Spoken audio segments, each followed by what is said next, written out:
Bonjour et bienvenue dans ce nouveau cours.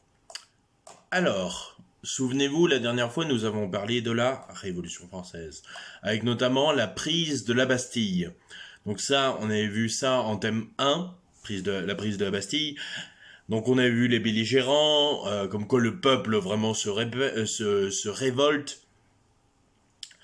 Ensuite, on avait vu qu'il y a une certaine incompréhension de la part de tout le monde. C'est-à-dire, il y a un tel vent de panique que tout le monde panique et du coup tout le monde attaque. Enfin, ça attaque de partout. Bref, il y a beaucoup de morts. On voit aussi la garde citoyenne du roi qui vient et qui finalement, par un retournement de situation, va du côté du peuple. Et enfin, on avait vu que la colère vraiment éclate avec la décapitation du directeur de la Bastille, Bastille qui était une prison, je le rappelle, et qui a été prise donc le 14 juillet 1789. Et ensuite, en thème 2, nous avions vu la Grande Peur. Et à travers cette grande peur, donc, on avait vu que justement il y a une agitation, c'est-à-dire que la poudrière qui était à Paris a explosé et s'est répandue dans toute la France. Et en 2 mois, on a vraiment une France révoltée. Surtout qu'en plus, il y a une psychose. C'est-à-dire que les campagnes se disent « Ouh, ça a éclaté à Paris, ça doit être les nobles qui commencent à péter des câbles. » Du coup, il faut vite se dépêcher et nous aussi prendre les armes. Et donc là, on avait vu justement le témoignage du duc d'Aiguillon, qui disait que pardon, qui disait que justement les paysans pillaient les châteaux. Bon, et que lui, en tant que duc, lui duc, il avait un château hein, aussi, voilà, mais qu'il comprenait un peu les paysans. Mais par contre, ce qu'il voulait, c'est justement avoir comment dire, ce même droit. C'est-à-dire qu'il voulait une compensation.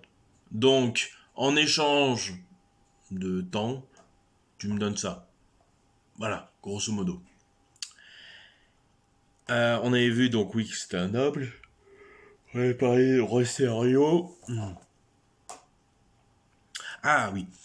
Et nous allons attaquer donc l'étape 2, le renouveau. Oui, libérer, délivrer, le renouveau, tout ça. Je suis un Van Oran et Neige. Est-ce que ça vous dérange? Non? Parfait.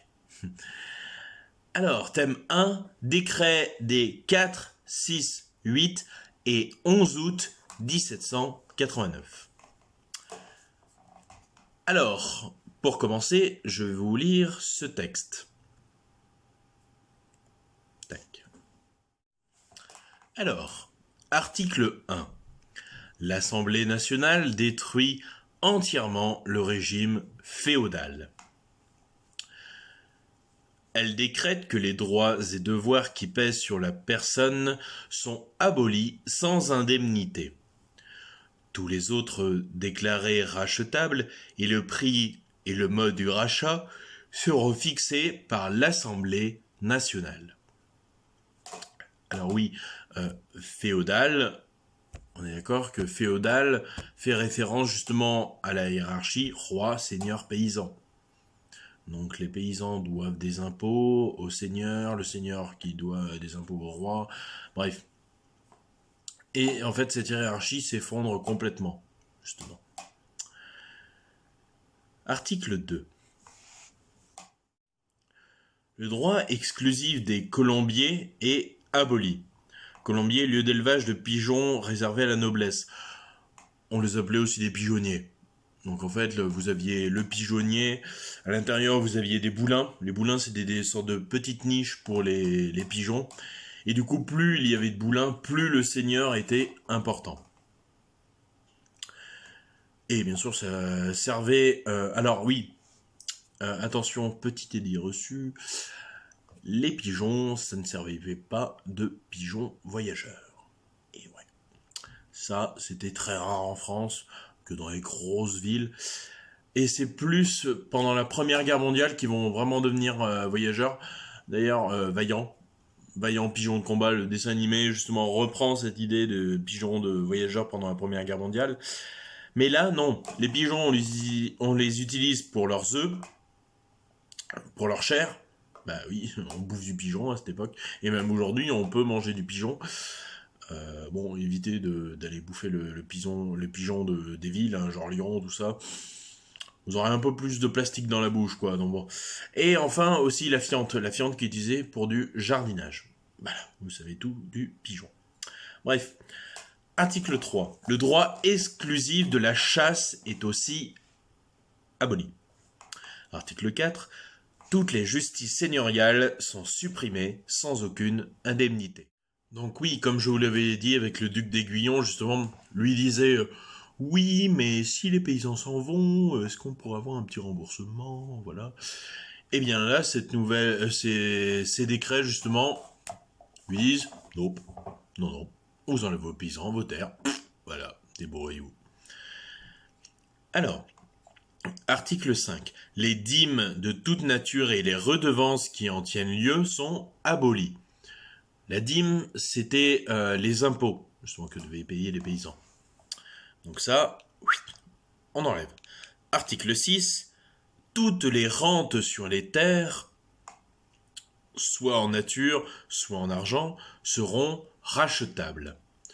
Donc en fait, les terres sont libérées du seigneur, c'est-à-dire, voilà, vous êtes le seigneur, il avait ses terres, on lui prend ses terres, et on dit, pas cher, qui en veut. Voilà, on les vend sur le marché. Article 7. La justice sera rendue gratuitement. Article 10. Il est déclaré que tous les privilèges particuliers de province, cantons, villes soient abolis sans retour. Donc là, voilà, il y a plus tout le monde est pareil, tout le monde est au même niveau. Article 11. Tous les citoyens, sans distinction de naissance, pourront être admis à tous les emplois et dignités religieuses, civiles et militaires. Ce droit, il est vraiment très important à retenir, l'article 11. Alors, qu'impliquent ces décrets? Donc, je vous laisse réfléchir. Mettez pause, hein, n'hésitez pas. Alors, vous pouvez écrire, du coup... Alors, attendez, j'en mets juste...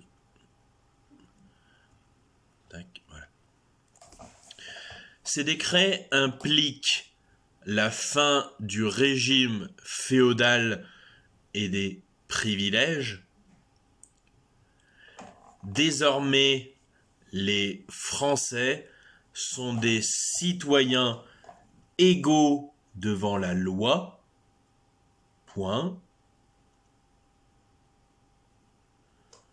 Cependant, virgule, les droits féodaux pesant sur les terres devront être rachetés par les paysans, virgule, l'esclavage est maintenu dans les colonies. Point final. Alors, ces décrets, justement, donc, ils impliquent vraiment une égalité. Souvenez-vous, on avait parlé des 3 ordres, noblesse, clergé, tiers état. Là, plus rien. Tout le monde au même niveau. Il n'y a plus de seigneur, il n'y a plus de duc, il n'y a plus rien. Il n'y a plus, voilà, c'est tout le monde au même niveau. Tout le monde est citoyen. Vraiment, tout le monde. Et comme je vous l'ai dit, donc les terres sont rachetées par les paysans. Donc bon, quand même, il faut les racheter, hein, c'est pas non plus gratuit. Hein, donc bon.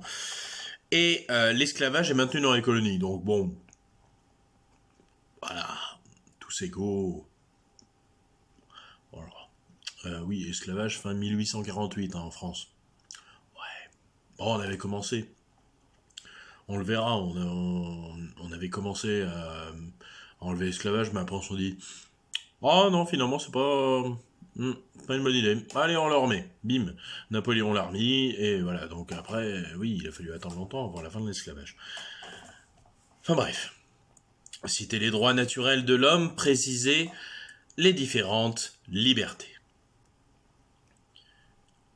Donc vous pouvez écrire les droits naturels, virgule, inaliénables et sacrés de l'homme sont la liberté, virgule, la propriété, virgule, la sûreté et la résistance à l'oppression. Point. La liberté présente différentes formes. Liberté de conscience et de culte, entre parenthèses religion, virgule, liberté d'expression, virgule, liberté de circulation, virgule, de réunion. Point final. Alors oui, juste pour revenir au mot inaliénable, donc vous avez dedans aliéné, qui veut dire changer. Donc inaliénable, qui ne peut pas changer. Donc les droits naturels inaliénables et sacrés, c'est-à-dire qu'ils vont jamais changer, et c'est vraiment les trucs à suivre, les droits à suivre. Alors après, donc comme je vous l'ai dit, donc voilà, la liberté, la propriété, la sûreté, la résistance à l'oppression. Donc ça, vraiment, ce sont les droits naturels. Voilà, c'est fixé et c'est comme ça. Et donc oui, cette liberté prend voilà conscience, culte, expression, circulation, etc. Et de réunion aussi. Indiquer les autres droits, qui les garantit, qui les limite. Là, je vous laisse cogiter. Alors, vous pouvez écrire. Les autres droits sont la souveraineté populaire et l'égalité en droit.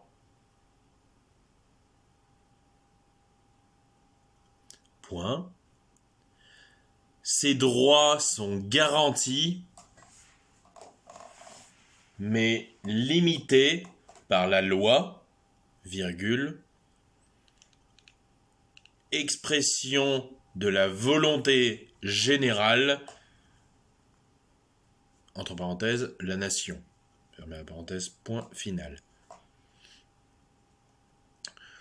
Donc les autres droits sont en souveraineté populaire, ça veut dire que le peuple peut gouverner, en somme, et donc c'est d'égalité en justice, comme on l'avait dit, donc tout le monde voilà, est jugé exactement de la même manière. Donc que vous soyez non plus. Quel que soit votre rang, quel que soit votre métier, quelle que soit votre religion, vous êtes pareil. Et ces droits sont donc certes garantis, comme je vous l'ai dit, avec les droits naturels inaliénables et sacrés, mais par contre limités. C'est-à-dire que voilà, ils ne peuvent pas non plus faire n'importe quoi. Oui, la loi, certes, va donner des libertés aux gens, au peuple, mais quand même, elle va cadrer tout cela. Elle va limiter pour éviter voilà les débordements. Sur quel principe l'organisation de l'État est-elle fondée? En quoi ce texte a-t-il une portée universelle? Alors, vous pouvez écrire. L'organisation de l'État est fondée sur les principes de la souveraineté du peuple, j'expliquerai après, virgule, la séparation des pouvoirs, virgule, la garantie des droits, point. Ce texte a une portée universelle car il ne se réfère à aucune religion, virgule, à aucun régime politique,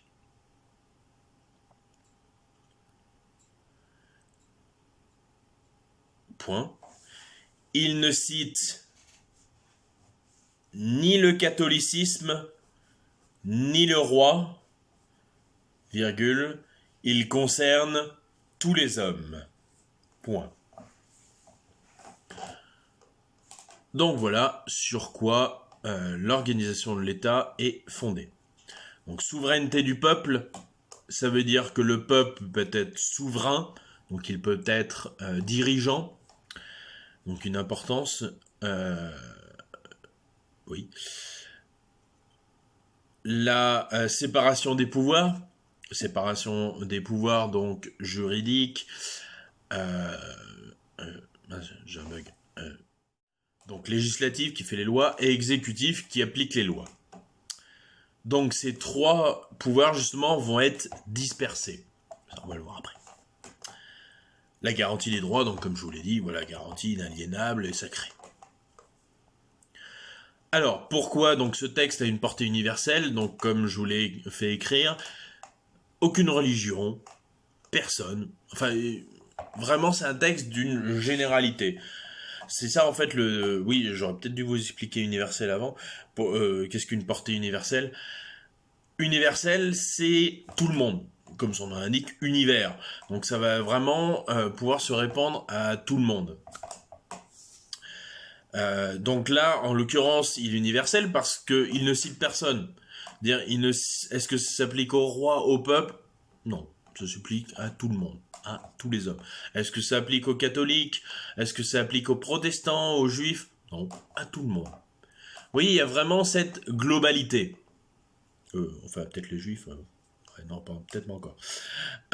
Mais en tout cas, voilà, c'est vraiment une globalité. On s'adresse à tout le monde. On met tout le monde dans le même panier. On ne dit pas, oui, alors toi, bon d'accord, tu pourras peut-être pas faire l'article, toi, tu pourras éviter l'article 11. Non, tout le monde applique tous les droits et personne n'y touche. Point.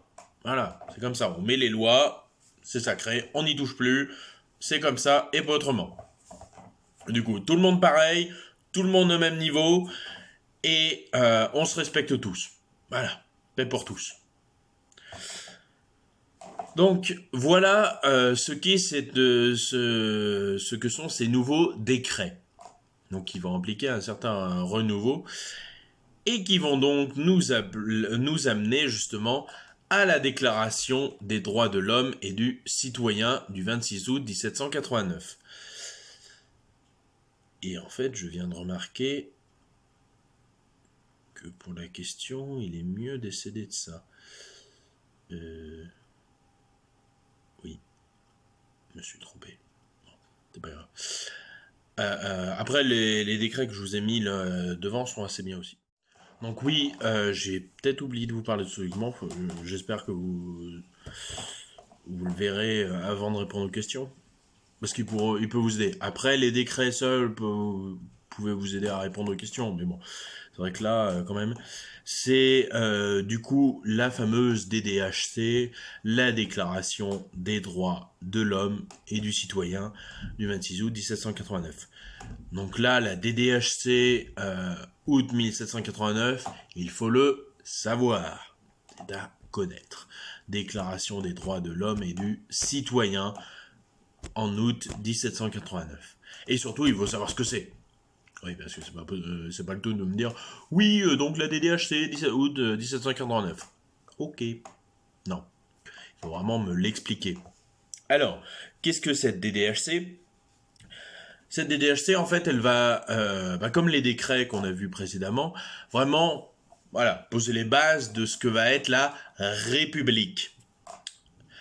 Alors, la République, justement, donc, Déclaration des droits de l'homme et du citoyen, vous voyez quand même que ça cadre vraiment, comme on peut le voir sur l'image, voilà, c'est cadré, c'est sur des tablettes, ça fait un peu penser style Moïse, tout ça avec ses tablettes. Il y a vraiment un ordre sacré, comme on peut le voir aussi avec les anges, la pyramide.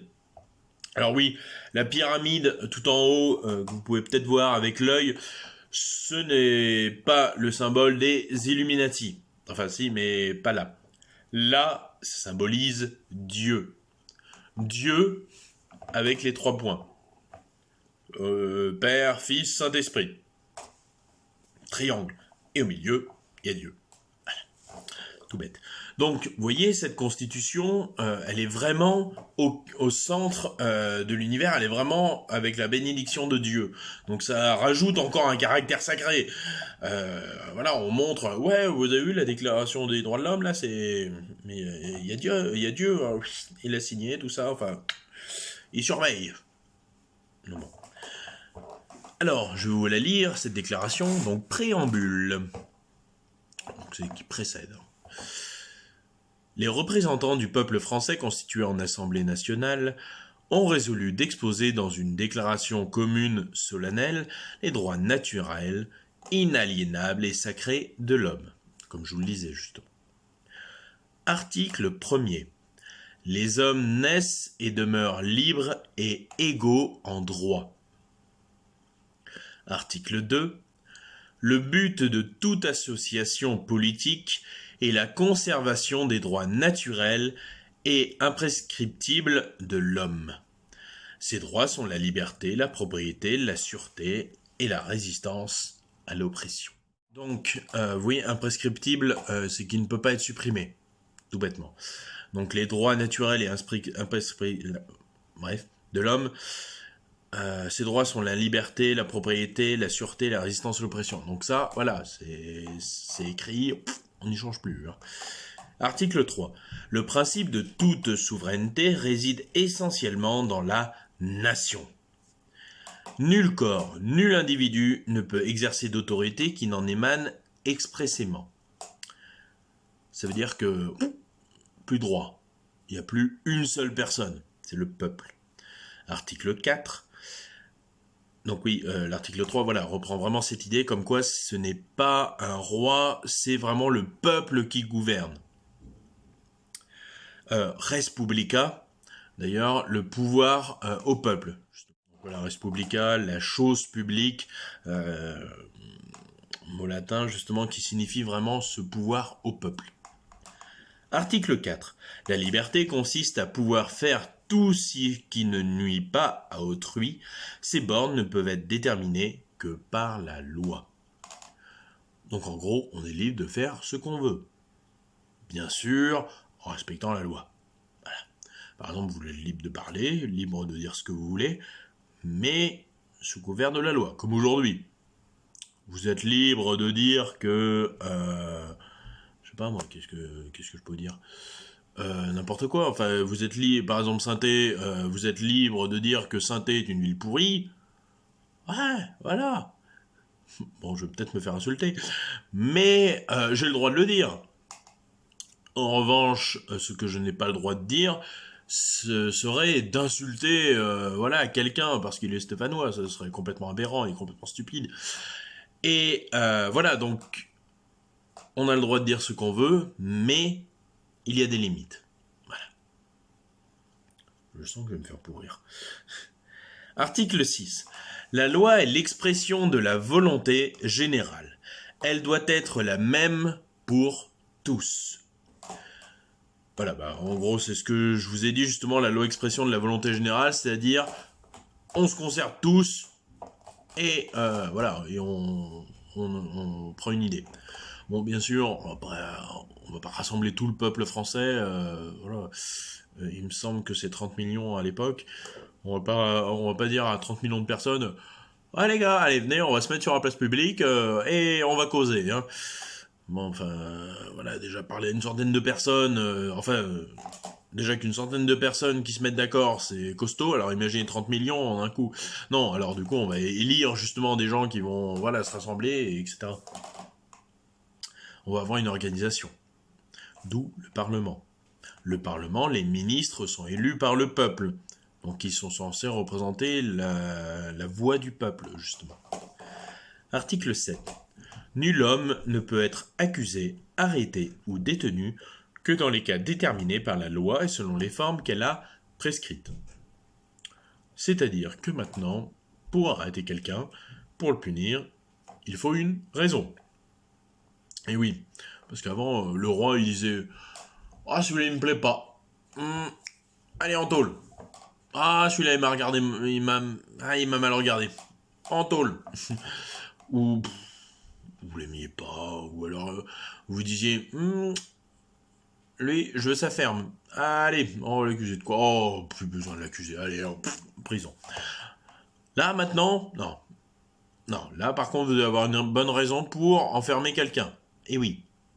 Donc, vous voyez vraiment, tout le monde est au même niveau. Article 10. Nul ne doit être inquiété pour ses opinions, même religieuses, si leurs manifestations ne troublent pas l'ordre public établi par la loi. On retrouve un petit peu... Justement, en fait, ce qui est marrant, c'est que cette constitution de 1789 est vraiment la base de la nôtre constitution. Bon, elle a changé avec les époques, il s'est passé des choses, enfin depuis 1789 quand même, hashtag guerre mondiale, et donc la constitution a évolué, a changé, etc. Mais la base est restée la même. Et là, justement, voilà, vous avez le droit, toutes les opinions politiques, religieuses, il n'y a pas de souci. Enfin, ils disent ça, mais vous étiez juif, fallait pas trop non plus le clamer sur tous les toits. Hein. Voilà. Bon, il y a ses limites, hein, tout de même. Et si leur manifestation ne trouve pas l'ordre établi par la loi, voilà, si vous ne mettez pas le boxon, voilà, vous pouvez penser ce que vous voulez. Article 11. La libre communication des pensées et des opinions est un des droits les plus précieux de l'homme. Tout citoyen peut donc parler, écrire, imprimer librement, sauf à répondre des abus de cette liberté dans les cas déterminés par la loi. Donc là, pareil, vous avez le droit de dire ce que vous voulez, d'écrire ce que vous voulez, de faire ce que vous voulez, du moment que vous n'allez pas à l'encontre de la loi. Voilà. Donc vous voyez, on place un cadre et il ne faut pas aller en dehors. Voilà, c'est tout. Et si vous restez dedans, vous êtes tranquille. Article 13. Pour les dépenses publiques, une contribution commune est indispensable. Elle doit être également répartie entre les citoyens en raison de leurs facultés. Voilà. Donc les dépenses, là, on va pas dire ah, toi t'es seigneur, ah tiens, je vais t'en donner un peu plus qu'à l'autre, là, l'autre l'aime pas, là, donc je te donne plein d'argent, le peuple, on s'en fout du peuple, laissez-les crever. Mais du coup, toi je te donne plein de fric, toi aussi, toi aussi, toi aussi. Non, là, tout le monde pareil. Tout le monde a les mêmes dépenses. Bon, bien sûr, voilà, sur votre métier, sur ce que vous faisiez, vous pouviez gagner plus ou moins d'argent, etc. Bon. Article 16. Toute société dans laquelle la garantie des droits n'est pas assurée ni la séparation des pouvoirs déterminée n'a point de constitution. Donc là, ils mettent bien en avant que toute société qui n'a pas la constitution ne fait pas partie de la France. Hein, c'est pas une nation. Enfin, shit. Enfin, nous, on est une nation, donc on est vraiment enfin, comment vous dire, toute la nation doit être gérée par une société qui s'appuie sur justement cette constitution. Une nation, pardon. La nation française doit s'appuyer sur cette constitution. Vous ne vous appuyez pas sur la constitution, vous n'êtes pas la nation française. Voilà, tout bêtement. Article 17. La propriété étant un droit inviolable et sacré, nul ne peut en être privé, si ce n'est lorsque la nécessité publique l'exige et sous la condition d'une juste et préalable indemnité. C'est-à-dire que vous pouvez construire, vous pouvez avoir une maison à tel endroit, voilà, basta. Sauf si par exemple vous avez construit une maison, bon, manque de peau, voilà, et, je dis n'importe quoi, il fallait construire une muraille ou un château ou je ne sais trop quoi. Là, on va dire la personne, bon, écoute, on détruit ta maison, on la construit à côté et voilà, tu seras payé pour le désagrément. Voilà, donc il y avait quand même une certaine indemnité. Contrairement lors de la monarchie absolue, où si le roi il disait ah, je veux construire ce château. Oui, mais monsieur, il y a trois habitations. Je m'en fous. Cassez tout. Voilà. Allez, boum. Et qu'est-ce qu'on fait des résidents? Je m'en fous aussi. Cassez tout le monde. Bim. Voilà, à l'époque, le roi s'en fichait complètement du droit de propriété. Enfin, pour lui, la propriété, c'était la sienne. Enfin, il avait toute propriété sur tout. Donc forcément, là, non. Là, maintenant, tout le monde a sa petite propriété. S'il y a un problème, indemnisation, enfin, voilà. Bref. Alors, 29 minutes. Ouais, si on a le temps. Alors, thème 2, les principes d'une ère nouvelle. Nouvelle politique suite à la Constitution de 1791. Je fais ce cours et après, voilà, je me calmerai. Mais bref, donc nouvelle politique suite à la Constitution de 1791. Alors, je vous laisse regarder justement le schéma. Donc, citoyen actif, 50 000 électeurs masculins âgés de plus de 25 ans et payant 15 livres d'impôts. Suffrage censitaire. Donc un suffrage censitaire, ça veut dire que vous devez payer un impôt. Donc concrètement, là, vous devez payer un impôt pour voter. Aujourd'hui, non. Voilà. Mais à l'époque, voilà, vous deviez payer pour voter. Alors, ces citoyens actifs, ils élisent deux choses. Le pouvoir judiciaire, composé de magistrats professionnels, donc des représentants de la justice, et un pouvoir législatif, assemblée composée de 745 députés élus pour 2 ans. Les députés et les ministres. Et que font justement cette assemblée ? Donc cette assemblée nationale a un pouvoir législatif, donc elle peut mettre la loi, elle peut créer des lois, elle peut organiser le budget de l'État. Et le pouvoir exécutif, donc, est toujours au roi. Oui, il y a encore un roi. Mais c'est le roi des Français, donc héréditaire à vie. Mais par contre, voilà, il a le même statut que tout le monde. C'est un citoyen aussi. C'est là où ça change en fait, contrairement à avant, c'est que là, ça devient une monarchie constitutionnelle. Une monarchie constitutionnelle... Et en fait, je suis en train de vous spoiler le tout. Bon, pas grave, je vous apprends la question. Alors, en fait, un pouvoir constitutionnel, donc c'est vraiment le roi de France. C'est-à-dire que même aujourd'hui, vous en connaissez une monarchie constitutionnelle, puisque l'Angleterre est une monarchie constitutionnelle. Il y a une assemblée, il y a un First Minister, on appelle le Premier ministre, enfin que nous on appelle le Premier ministre, et vous avez le roi et la reine. Le roi, oui, le roi qui est normalement le successeur de la reine Elisabeth, justement. Si la reine Elisabeth clapse, c'est le roi qui a le pouvoir.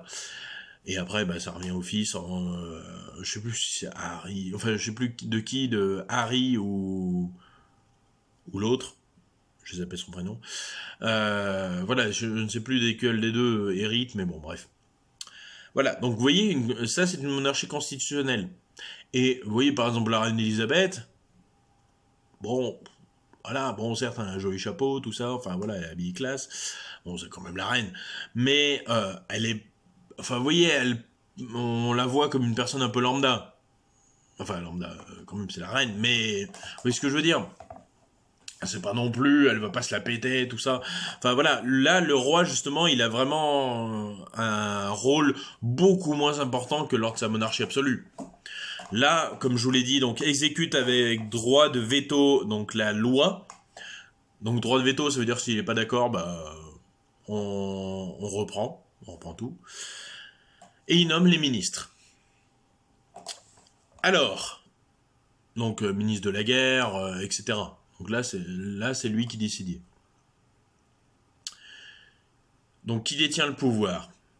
Donc, le pouvoir, comme je l'ai mis, le pouvoir est partagé entre le peuple, assemblé avec un pouvoir législatif, et le roi, pouvoir exécutif. Donc, il exécute la loi. Virgule, c'est une monarchie constitutionnelle. Bon. Toutefois, le roi est en quelque sorte l'otage du peuple après avoir été arrêté à Varennes en train de fuir.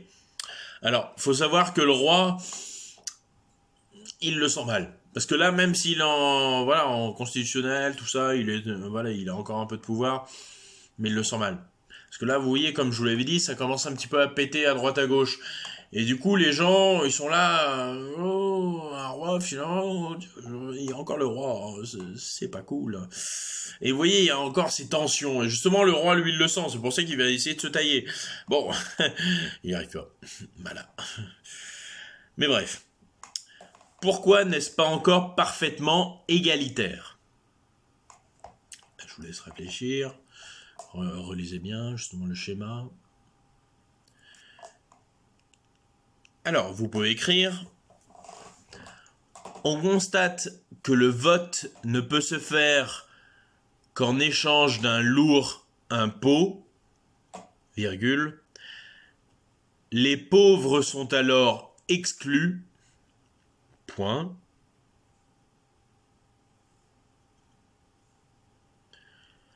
De plus, les femmes sont mises à l'écart,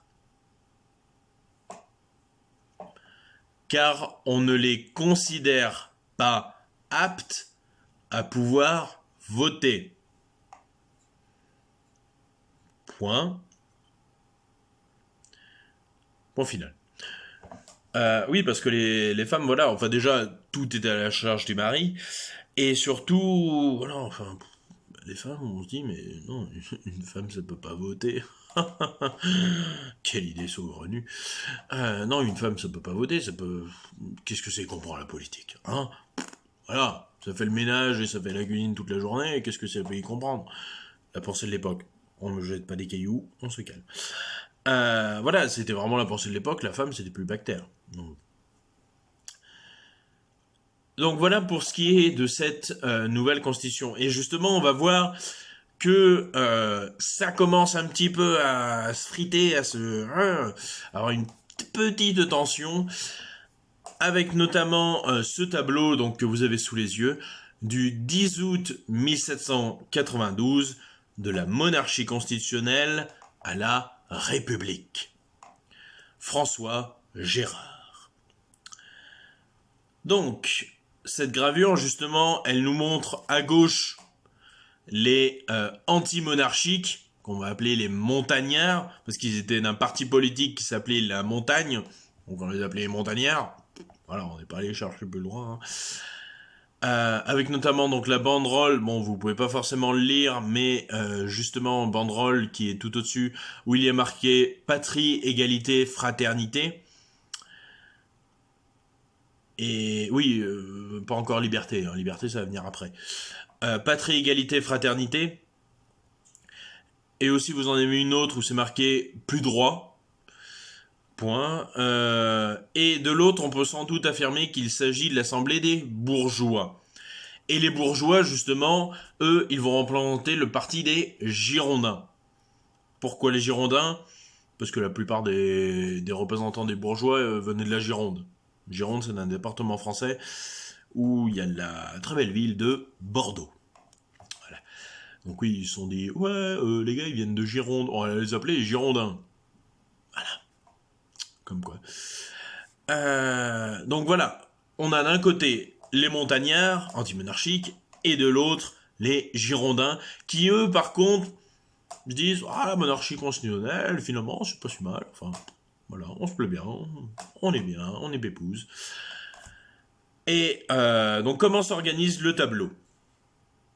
Alors là par contre comme pour le tableau de Jacques-Louis David, là justement je veux Jean-Louis.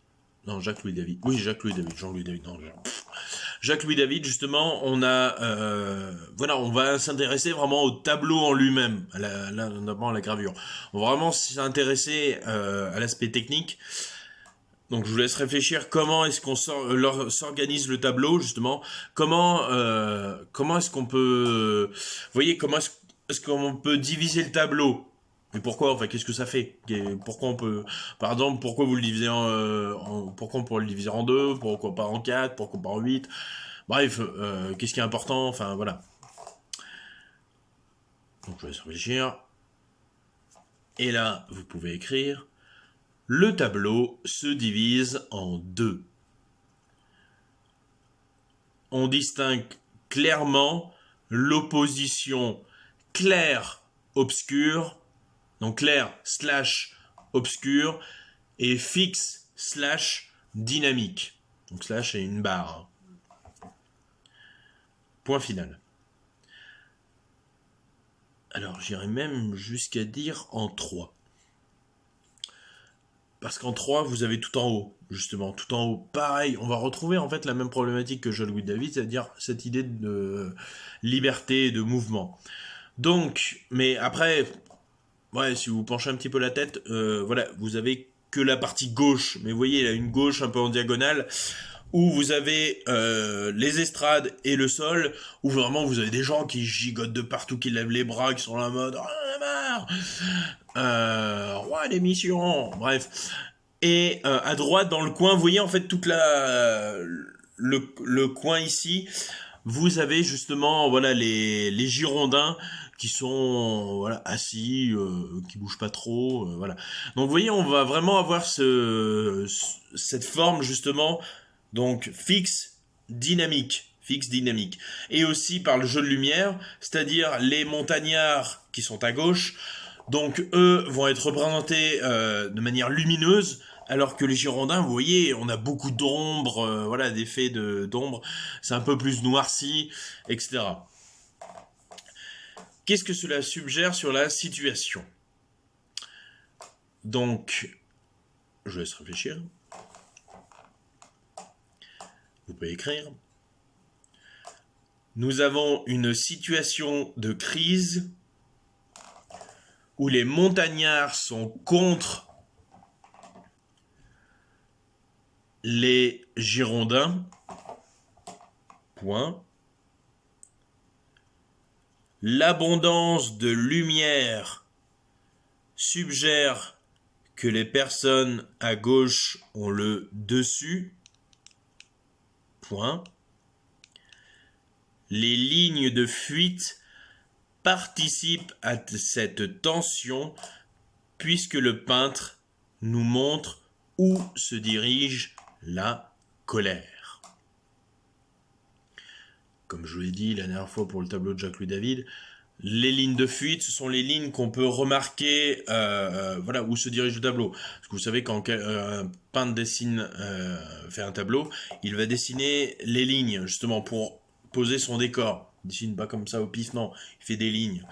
Et là, justement, elles sont très claires, ces lignes, puisque vous pouvez voir en haut avec l'estrade, vous pouvez voir les mains qui se lèvent, le sol aussi. Tout se dirige vers ce coin droit, ce petit coin, justement, à droite, en bas à droite. Donc, tout se dirige vers ça. Donc, en fait, on voit vraiment que le mouvement dynamique se dirige vers l'élément fixe. En gros, ça va se fighter. Voilà. Voilà, octogone, tout ça, ça va être terrible. Bref. Et voilà, donc vous voyez, la France se divise en deux. Les montagnards pro-république, pro-liberté, pour avoir un président, etc. Et les Girondins qui, eux, veulent garder leur petit roi et leur monarchie constitutionnelle. Et du coup, la prochaine fois, en étape 3, Endgame, la chute de la monarchie. Et là, on va voir que le roi, il en perd la tête. Mais ça, c'est une autre histoire. Sur ce, bonne soirée, journée, je ne sais pas. Et surtout, restez positive.